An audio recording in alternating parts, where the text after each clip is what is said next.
after walking, well, eating naman tayo, mukbang time naman ng breakfast lafang natin. O tingnan niyo mga kabalkan, meron po akong pandesal, may coffee, may bihon, tapos ni ibos, tapos ito homemade to burger. Masiramon.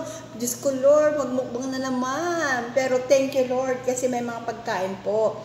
Kain na po guys. Ito oh. Ito yung bihon isado. Paborito ko to. Talagang, mapapakakan ka talaga. Mainit. Sarap. Sabi guys, ang kape, perfect. Tama na ang drama. Maglafang na. Great taste ang coffee ko by Catherine Bernardo.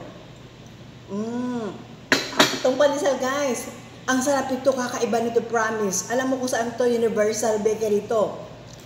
Alam panganiban. Pwede pag isaw sa sausaw ng araw, ganito lang kumain ng tinapay. Hinuhugasan bago kainin. Ay, sorry po. Pugon po ito. Luto sa pugon. Alam mo ko yung pugon, yung kahoy. Pero illegal na yung bagay. Pero okay lang. Masarap to.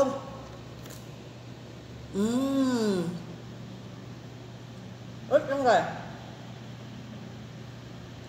Guys, kain na po. Breakfast na.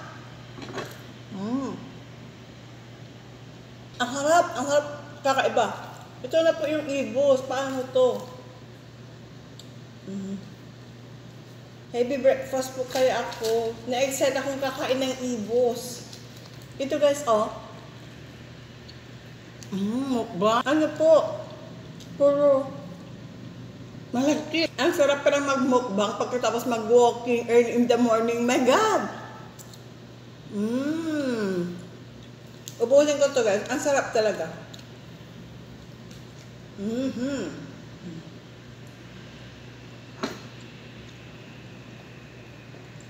Makalat. Ang tissue. Burger. Masarap to. Ginawa ko to.